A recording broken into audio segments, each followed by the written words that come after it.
بسم اللہ الرحمن الرحیم۔ ڈاکٹر اسرار احمد صاحب اور جاوید احمد غامدی صاحب سے وابستہ کچھ یادیں کے عنوان سے جو میں نے کچھ دن پہلے ایک ویڈیو کلپ تیار کیا، اس کے جواب میں یا اس کے نتیجے میں ایک سوال میرے سامنے آیا کہ ان دونوں بزرگوں کے درمیان کیا کیا اتفاقات تھے اور کیا کیا اختلافات تھے۔ میں نے یہ چاہا کہ میں اس موضوع پر بھی ایک اپنی پریزنٹیشن کر لوں۔ ظاہر ہے کہ میں سارے اتفاقات اور سارے اختلافات تو بیان نہیں کر سکتا، مگر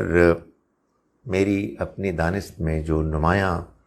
ان دونوں بزرگوں کے اتفاقات تھے، کامنالٹیز، اور جو نمایاں اختلافات تھے، وہ میں ایک ایک کر کے بیان کرتا ہوں۔ پہلی چیز تو ان کا پس منظر ہے۔ میں پہلے بھی بیان کر چکا، دونوں جماعت اسلامی کا پس منظر رکھتے تھے۔ ڈاکٹر اسرار صاحب جماعت اسلامی میں شامل رہے، غامدی صاحب بھی شامل رہے۔ ظاہر ہے ان کے زمانے مختلف ہیں۔ ڈاکٹر اسرار احمد صاحب کی پیدائش سن 32 کی تھی اور غامدی صاحب سن 51 میں پیدا ہوئے۔ ظاہر ہے کہ جماعت اسلامی کے بیک گراؤنڈ کے نتیجے میں مولانا مودودی سے بڑی گہری وابستگی دونوں کی تھی، دونوں بہت ان سے متاثر تھے۔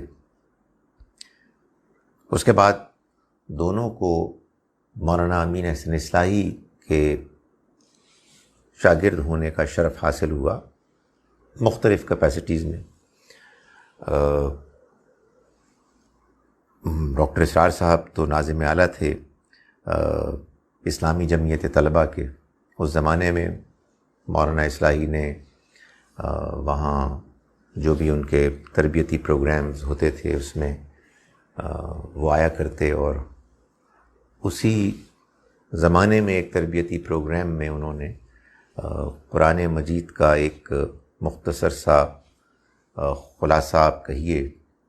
منتخب نصاب کی شکل میں پیش کیا، جس کو پھر ڈاکٹر اسرار صاحب نے ڈیولپ کیا، اور ان کا وہ مشہور قرآن مجید کے دروس کا سلسلہ جو منتخب نصاب پر مشتمل تھا، وہ آئیڈیا وہیں سے ڈیولپ ہوا۔ تو دونوں کے استاد تھے۔ غامدی صاحب کی ملاقات غالباً مولانا اصلاحی سے سن 73 میں ہوئی، اور پھر اس کے بعد مولانا اصلاحی کے انتقال 1997 تک وہ ان کے ساتھ بہت کلوز رہے۔ یہ ایک اتفاق ہے جو دونوں میں کامن ہے۔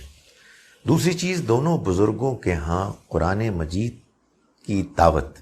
قرآن مجید کی جانب دعوت، قرآن کو سمجھنے، اس پر غور کرنے، اس کو اپنے سوچ، فکر، تدبر، غور کا محور مرکز بنانا، یہ دونوں بزرگوں کے ہاں ایک نمایاں پہلو نظر آتا ہے ان کے دینی پیغام، دینی دعوت میں۔ یہ چیز کہ ہم قرآن کے ذریعے سے دین کے علم کو حاصل کریں، اپنے ایمان کو مضبوط کریں، اپنے اخلاق کو سنواریں، اس کے تدبر،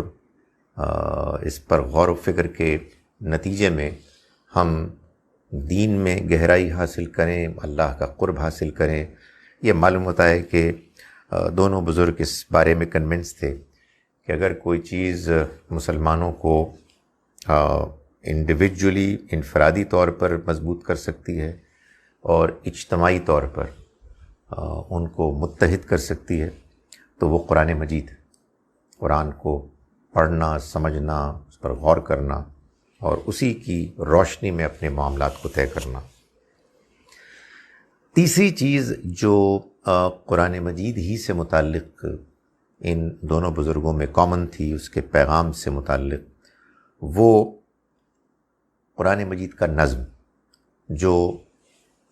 سب سے پہلے مولانا حمید الدین فراہی نے پیش کیا، پھر اس کو مولانا امین حسن اصلاحی نے مزید ڈیولپ کر کے اپنی تفسیر تدبر قرآن میں اس کو انہوں نے باقاعدہ پورے قرآن مجید پر اپلائی کر کے دکھایا۔ ڈاکٹر اسرار احمد صاحب اپنے دروس میں اس کو بہت نمایاں کر کے پیش کرتے تھے۔ مجھے مولانا حمید الدین فراہی، مولانا امین حسن اصلاحی اور تدبر قرآن سے تعارف ہی ڈاکٹر اسرار احمد صاحب کے دروس کے ذریعے سے ہوا۔ جاوید احمد غامدی صاحب نے اسی نظم قرآن کو لے کر مزید اس کو ڈیولپ کیا اپنے ترجمے اور حاشیے پر مبنی کتاب البیان میں، اور وہ اس پر آج تک کام کر رہے ہیں اور اس کو بیان کر رہے ہیں، اور اس کے اور مزید گوشے نظم کے نمایاں ہو رہے ہیں۔ یہ ان دونوں بزرگوں میں ایک کامن انڈرسٹینڈنگ تھی، ایک کامن آپ کہیے پیشن تھا، ہے غامدی صاحب کے ہاں تو ابھی بھی، اور وہ اس کو پروموٹ کر رہے ہیں۔ قرآن مجید ہی سے متعلق ایک اور بڑا امپورٹنٹ پوائنٹ جو ان دونوں بزرگوں میں کامن تھا، ہے غامدی صاحب کے ہاں، وہ قانون رسالت ہے۔ یعنی یہ بات کہ اللہ تعالیٰ کے ہاں یہ بات، یہ قانون، یہ اصول طے ہے کہ جب بھی اس نے اپنے رسول بھیجے تو بات کے آخری حد تک واضح ہو جانے کے بعد، اتمام حجت کے بعد، اس قوم پر کہ جن کے پاس رسول آئے ان پر اگر انہوں نے ان کا انکار کر دیا تو لازماً عذاب آیا۔ یہ عذاب ہر اس قوم پر آنا طے تھا کہ جن کے پاس اللہ کے کوئی رسول آئے، جو نبی ہونے کے ساتھ ساتھ رسول بھی تھے،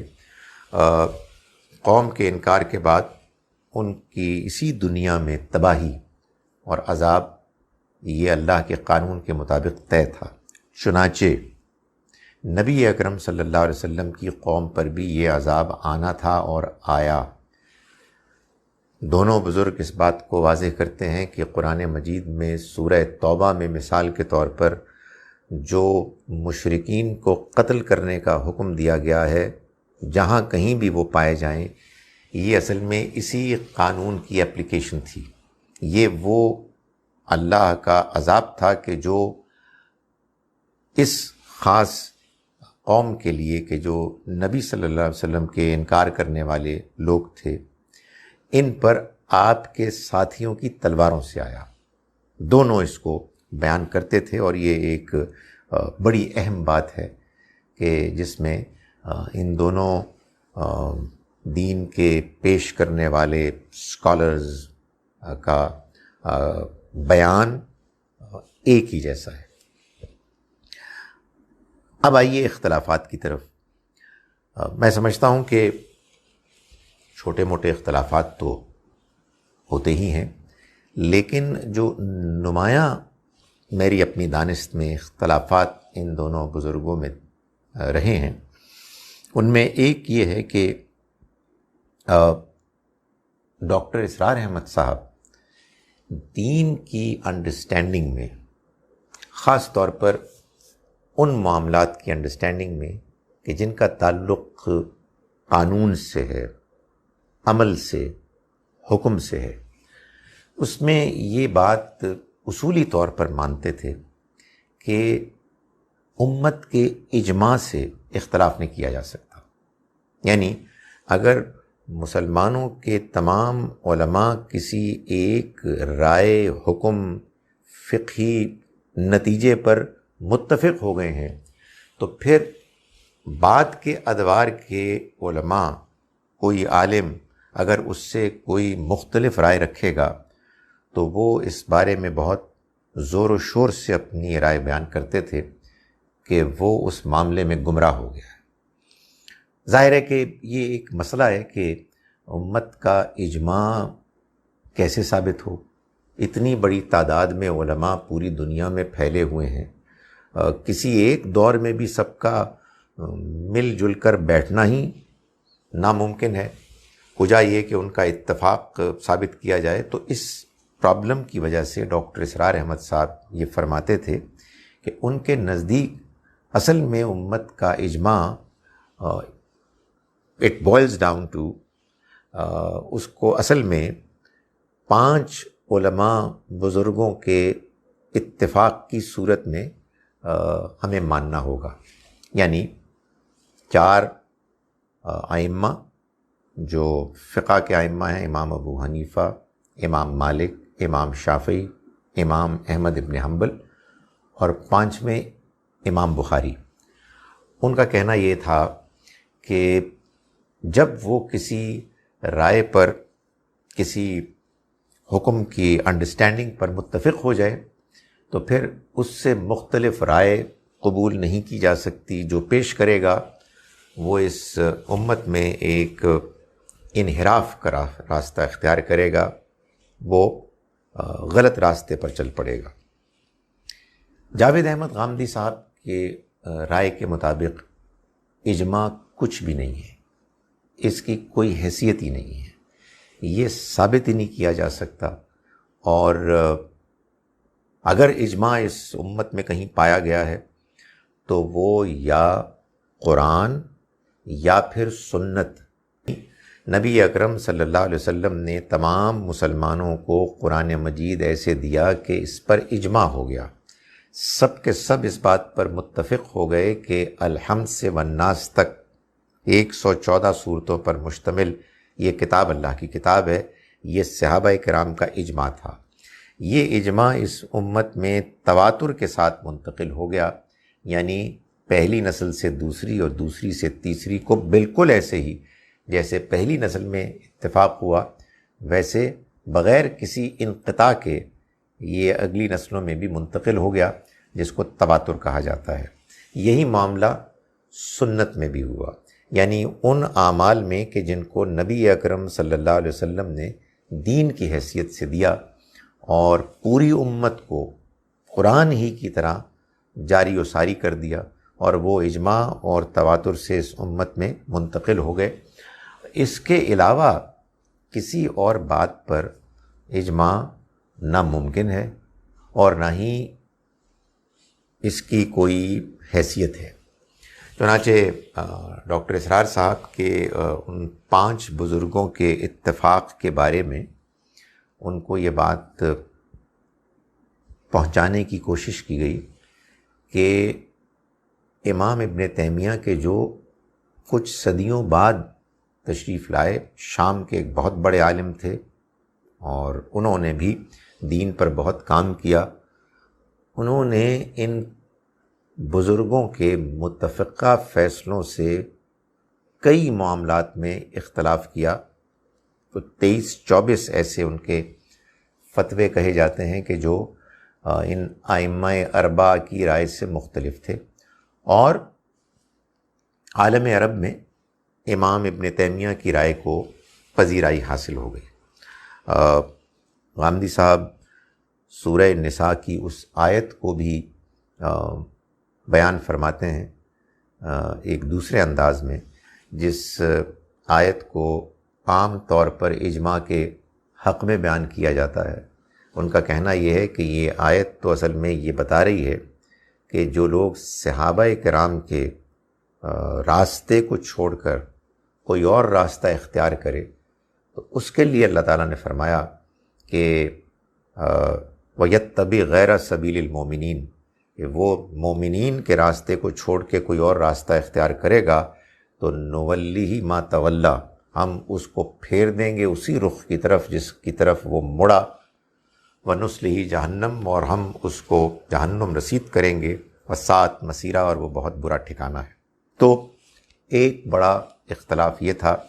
کہ جبکہ ڈاکٹر اسرار احمد صاحب کا خیال تھا کہ اجماع سے اختلاف نہیں کیا جا سکتا، غامدی صاحب کا یہ خیال تھا کہ اجماع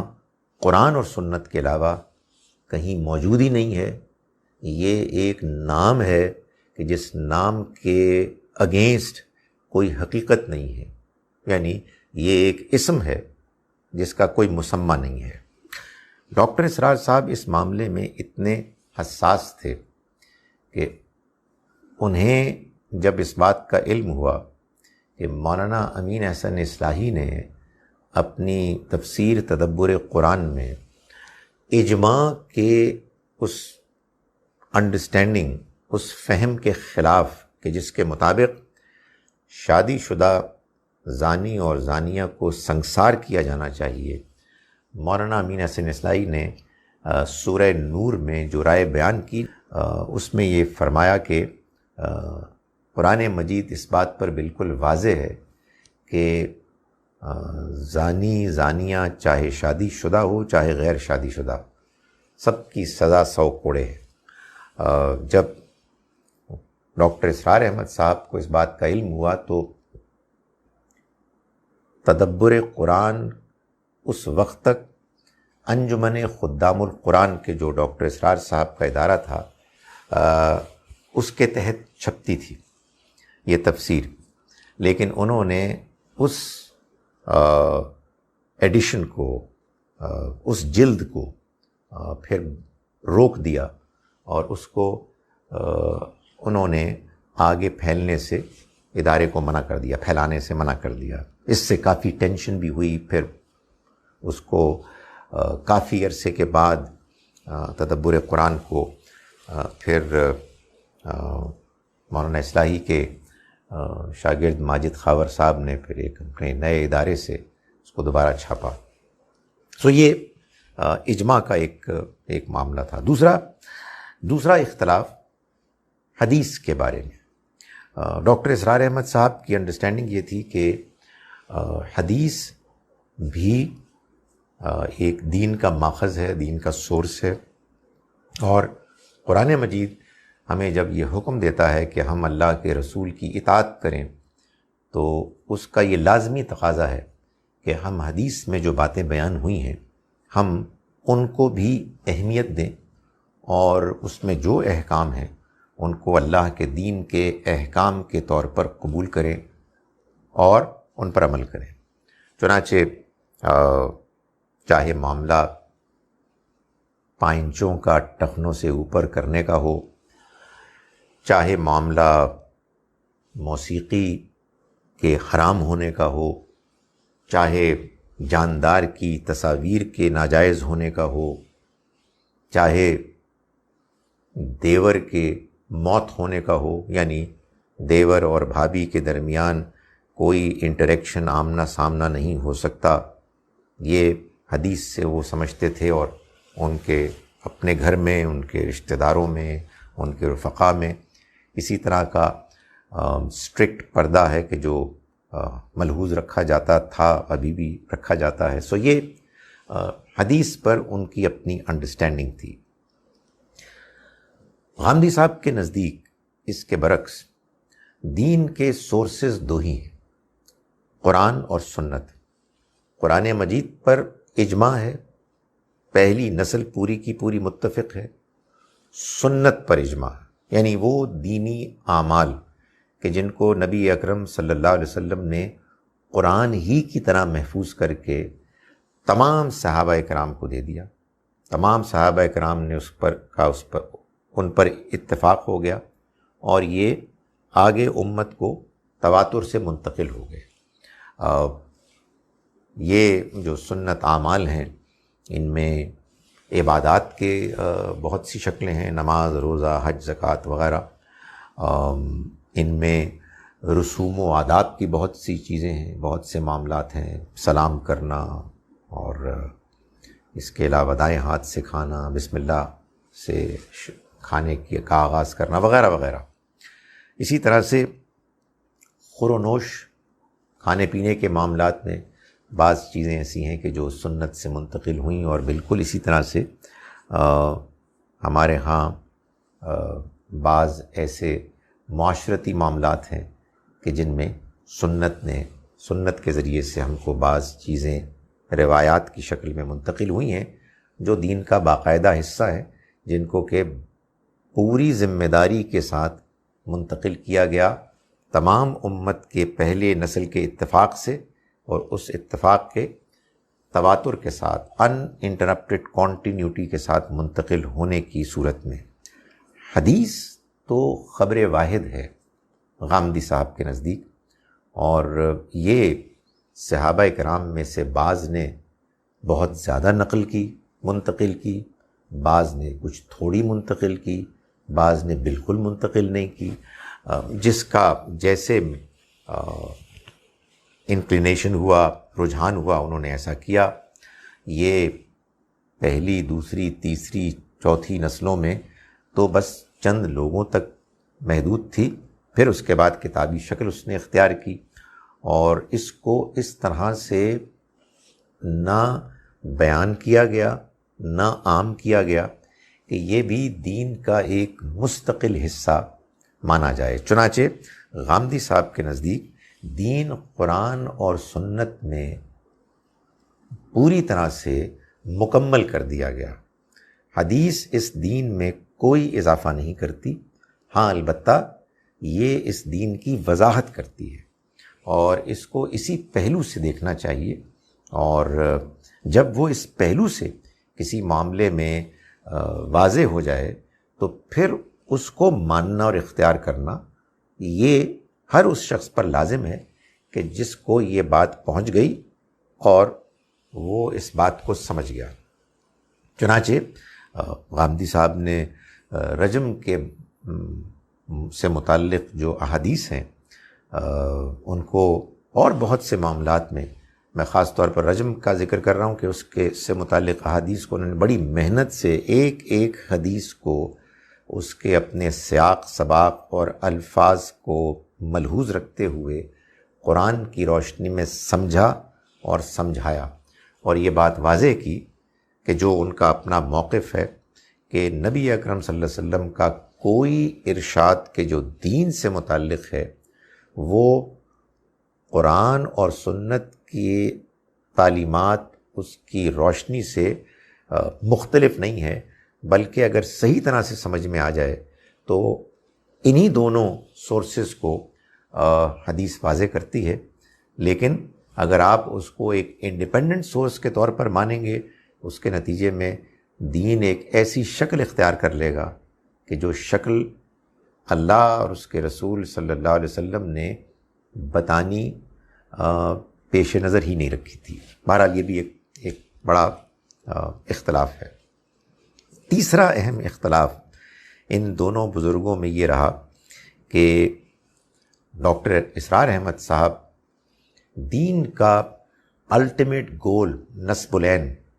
غلبہ دین سمجھتے تھے۔ وہ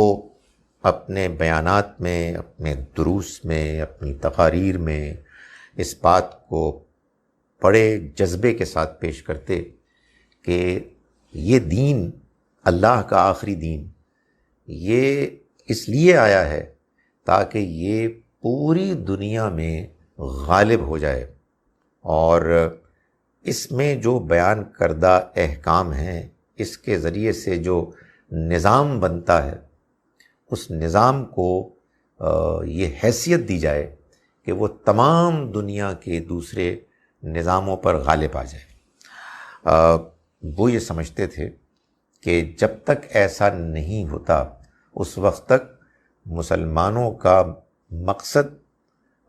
نامکمل ہے، ان اکمپلشڈ ہے۔ اپنے زندگی کے آخری چند سالوں میں مجھے ان سے جب ملاقات کا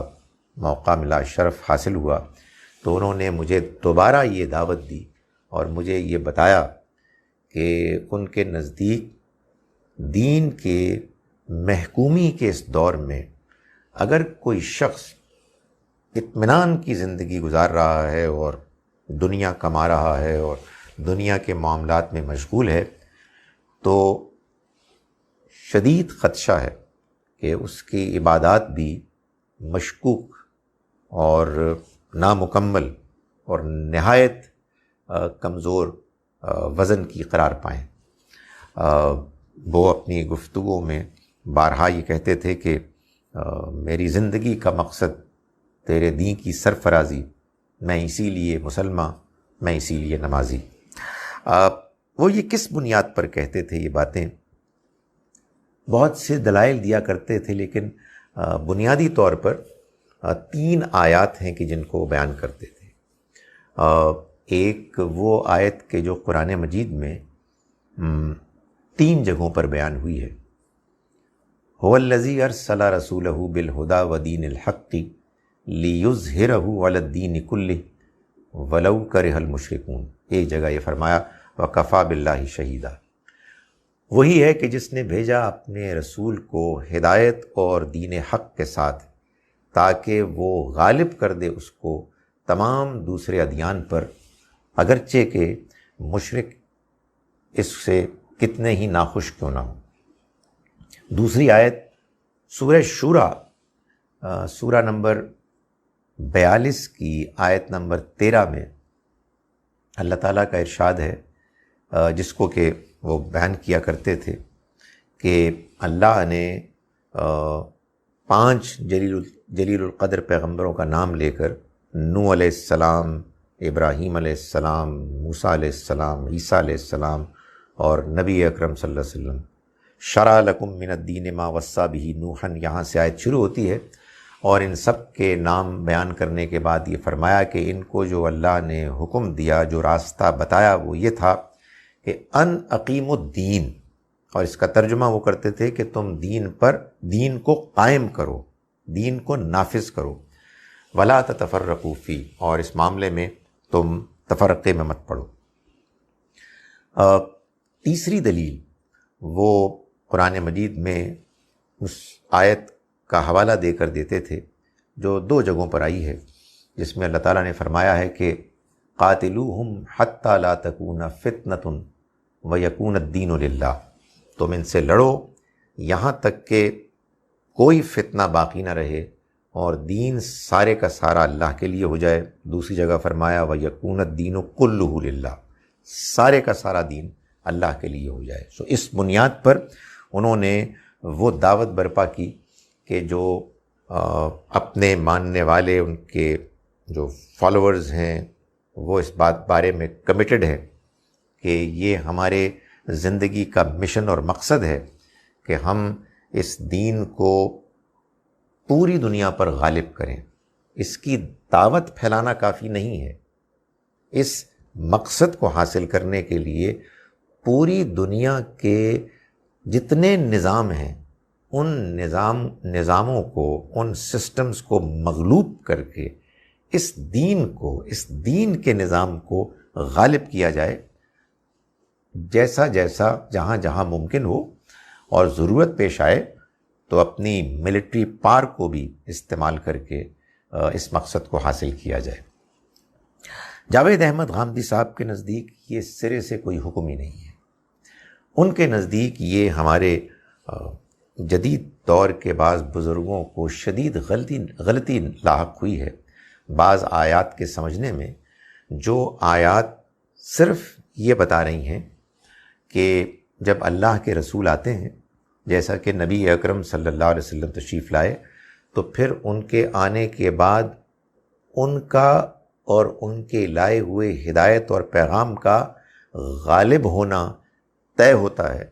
چاہے انکار کرنے والے اور مشرک اس کو کتنا ہی ناپسند کیوں نہ کریں۔ وہ یہ فرماتے ہیں کہ ان اقیم الدین کا مطلب یہ ہے کہ تم دین پر قائم رہو، وہ دین جو تم کو دیا گیا ہے اس دین کو تم اختیار کرو۔ وہ یہ کہتے ہیں کہ یہ وہی والی ہدایت ہے کہ جو سورہ آل عمران میں بیان کی گئی ہے کہ وَاعْتَصِمُوا بِحَبْلِ اللَّهِ جَمِيعًا، اور اللہ کی رسی کو تم سب مضبوطی سے پکڑ لو، وَلَا تَفَرَّقُوا فِيهِ، اور اس میں تفرقے میں مت پڑو۔ وہاں فرمایا گیا وَلَا تَتَفَرَّقُوا فِيهِ، اس میں تفرقے میں مت پڑو۔ ان کا کہنا یہ ہے کہ اس میں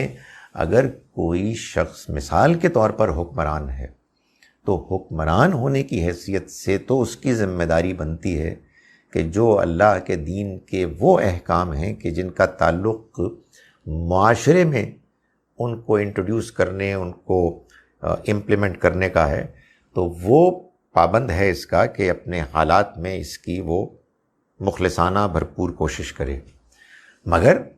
باقی لوگ جس جس حیثیت میں جس جس رول کو دنیا میں ادا کر رہے ہیں اس کے لحاظ سے جو ان کو احکام ملے ہیں وہ ان احکام کے پابند ہیں۔ ایک شخص جب باپ بنے گا تو اس کو باپ کی حیثیت سے جو اللہ کی طرف سے توقعات ہیں ان کو پورا کرنا ہے، لیکن اس سے پہلے اس کے اوپر یہ ذمہ داری نہیں ہے۔ اسی طرح سے جو حکمران ہے اس کو یہ کہا جائے گا کہ وہ اپنے حکمران ہونے کی حیثیت سے اپنی اس ذمہ داری کو سمجھے۔ جاوید احمد غامدی صاحب کے نزدیک دین کا الٹیمیٹ مقصد تزکیہ نفس ہے، یعنی ہم اپنے اخلاق کو پاک کریں اور ہم اپنے آپ کو ان آلائشوں سے دور کریں کہ جو ہمارے اخلاق پر منفی طور پر اثر انداز ہوتی ہیں۔ ان کا کہنا یہ ہے کہ دین کے تمام احکام، تمام پریزنٹیشن اصل میں تزکیہ کو ٹارگٹ کرتی ہے، اور یہ قرآن مجید میں بار بار بیان کیا گیا ہے، اور اس کے لیے وہ آیات بھی بیان کرتے ہیں۔ مثال کے طور پر وہ ایک آیت کے جو 4 جگہوں پہ آئی ہے جس میں کہا گیا ہے کہ اللہ تعالیٰ نے اپنے پیغمبر کو بھیجا جو یتلو علیہم آیاتہ ویزکیہم ویعلمہم الکتاب والحکمہ، جو اس کی آیات ان کو پڑھ کر سناتے ہیں اور ان کا تزکیہ کرتے ہیں، اور اس مقصد کے لیے وہ ان کو کتاب اور حکمت یعنی شریعت اور اخلاقیات اور ایمانیات کی تعلیم دیتے ہیں۔ یہ ان بزرگوں کے درمیان اختلافات ہیں۔ حدیث کے بارے میں بس ایک بات میں غامدی صاحب کی جانب سے کہنا چاہتا ہوں کہ وہ انہوں نے اپنے دین کے مکمل فہم کو بیان کیا ہے اپنی کتاب میزان میں، جو 800 صفحات پر مشتمل ہے، اور ان 800 صفحات پر مشتمل کتاب میں 1200 حدیثیں ہیں جو انہوں نے کوٹ کی ہیں دین کو واضح کرنے کے لیے۔ حدیث کو وہ اس کی اپنی جگہ پر یعنی دین کی شرح اور فرع، دین کی ایک فٹ نوٹ کی حیثیت سے وضاحت کی اس سورس کے طور پر انہوں نے اپنی کتاب میں بہت زیادہ کوٹ کیا، اور ان کا کہنا یہ ہے کہ اب اللہ نے ان کو جتنی زندگی کی مزید مہلت دی ہے، اب وہ اس سارے عرصے کو حدیث کو سمجھنے، قرآن سنت کی روشنی میں اس کو واضح کرنے کی خدمت انجام دیں گے۔ ان کا کہنا یہ ہے کہ اس امت میں علوم کے جو مختلف امکانات اور کیٹیگریز موجود ہیں، اس میں سب سے مشکل علم حدیث کا علم ہے۔ اس کے لیے بہت احتیاط، بہت ذمہ داری اور بہت محنت اور غور و فکر کی ضرورت ہے، اور وہ اس کام کو انجام دینے کی کوشش کر رہے ہیں۔ اللہ تعالی ہم سب مسلمانوں کو اپنے دین کا مخلص خادم بنائے، اور اس مقصد کے لیے ہمیں اس کی توفیق دے کہ ہم ایک دوسرے کے ساتھ تعاون کریں، اور اگر اختلاف بھی کریں تو ہمدردی اور سلیقے کے ساتھ کریں۔ اللہ تعالی ہمیں اس بات کی توفیق دے کہ ہم ایک دوسرے کے بارے میں بدگمانی سے بچیں، اور ایک دوسرے سے اختلاف کرنے کے باوجود